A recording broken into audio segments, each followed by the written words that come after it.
So guys, ngayong araw magluluto tayo ng Thai chicken soup. Pakita ko sa inyo guys.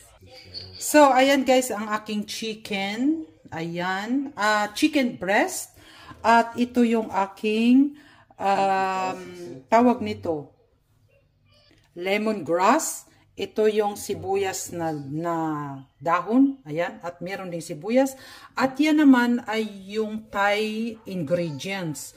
Ayan, ito ang magkatabi na yan, ito ay yung Thai, parang ano siya, parang luya, at ayan ang normal na luya natin. Ito naman ay yung Thai luya, ingwa, or patawag nito ay.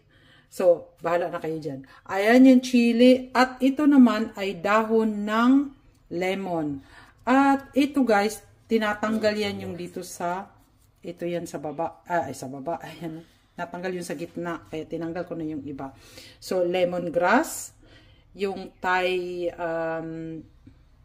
luya, at ayan yung normal nating luya, ayan yung lemongrass, ayan yung onions na dahon, at ayan yung onions. So, ang kulang na lang dyan guys ay pepper and salt.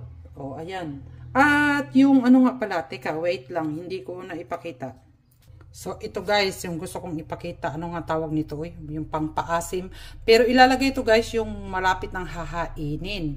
Ayan yung coconut ko, coconut milk, galing sa lata. At yung champignon, galing din sa lata. At puro yan sa lata. Sa bote na pala yan. So, mag-start na ako guys. Salt and pepper na lang pala. Ay, naku, mamaya ko na nga ipakita. So, see you later. So, start na tayo guys. Ito na yung coconut milk. Aray ko. Na ano pa. Ayan na yung coconut milk.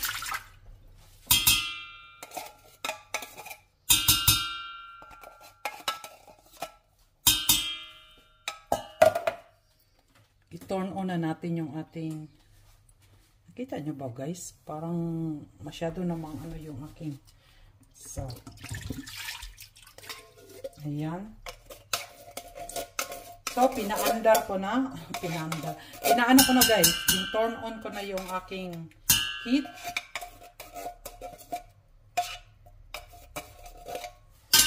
Pag kumukulo-kulo na yan guys, ilalagay ko na yung ingredients ko na pinakita sa inyo. So,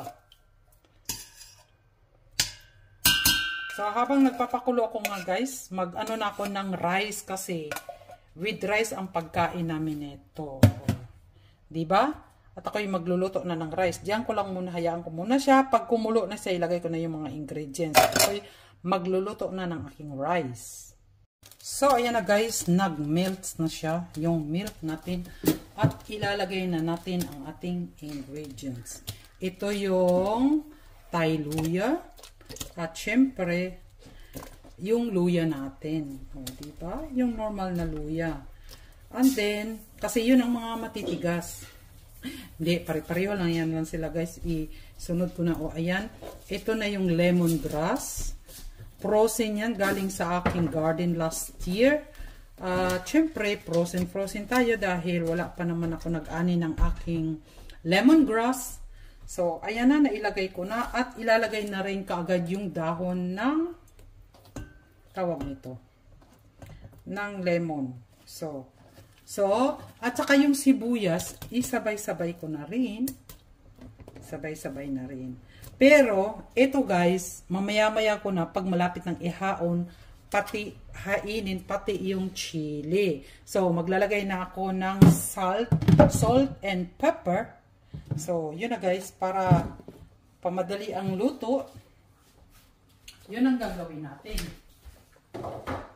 So, lagyan na kaagad ng salt and pepper. Ayan, bubudbura na natin guys. At isasabay na rin natin yung ating habang kumukulo. At ginagawa ko luntong guys. After 20 minutes ay ilalagay ko na rin yung aking chicken. Chicken breast. Chicken breast tayo guys. So, diba? Ayan na siyang lahat. Ayan na, ayan na, ayan na, ayan na, nailagay ko na. So, pag medyo, ano na siya guys, yung medyo luto-luto na, ilalagay ko yung aking chicken breast at lalagyan ko pa rin yan ng isa pang coconut milk. Okay? So guys, pwede na natin ilagay yung chicken breast. Ayan, pwede na natin ilagay. Then after that, ilalagay na rin natin yung ating bamboo shoot. Pero mamaya-maya na. Ayan. Madali lang. Madali lang paggawa nito guys, yung Thai chicken soup. At talagang napakasarap. At ang kasama niyan ay tulad sa pinakita ko kanina na champion. Yeah.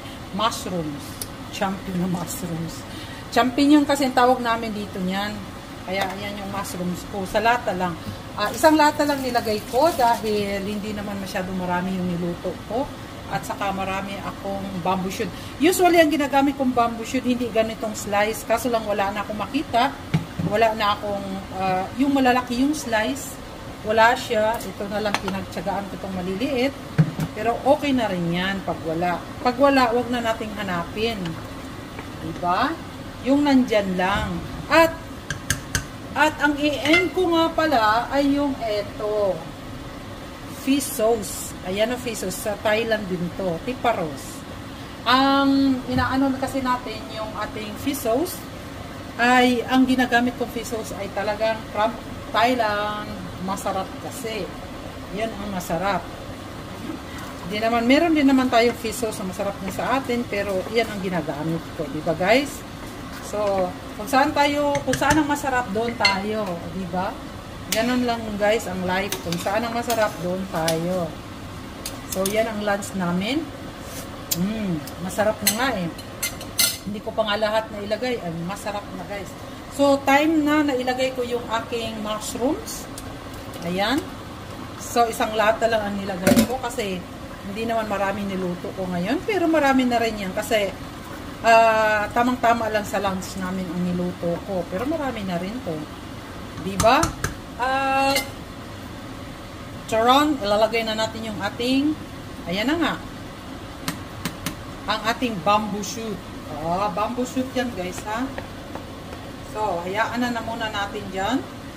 At lalagyan ko pa yan ng isang lata pa na coconut milk kasi gusto ko yung marami siyang coconut milk. Ito na guys, dinagdagan ko kasi konti eh. Gusto kasi nila maraming coconut milk. Ayan, dinagdagan ko ng coconut milk guys para masarap.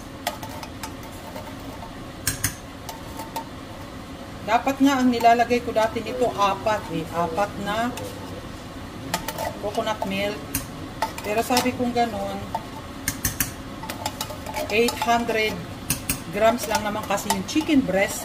Pero kung naging 1 kilo sana yan, makakalima tayo ng lata. Lata. Yun lang guys. Ang ikinaiba lang nito guys, pag nilagyan ng eto ay medyo nagba-brown siya. Ayaw nga ni Ruby na mag-brown. Gusto niya yung white na white talaga. Kaso nga lang, ay yun ang pangpasarap ko, yung itong kumulo na yung aking kanin. Whoops. Ayan. So, yun lang guys, at magkaka-brown yan pag nalagyan ko na nito. So guys, sasapusin ko na ang paggawa nito at paghain at pagkain ay hindi nyo na makita. So thank you for watching. Ang bilis lang ng pagluto ng Thai soup. Chicken Thai soup. Ayan guys, nalilito na ako kasi mga gutom ng mga kaibigan ko dito. Kaibigan kasama ko sa bahay.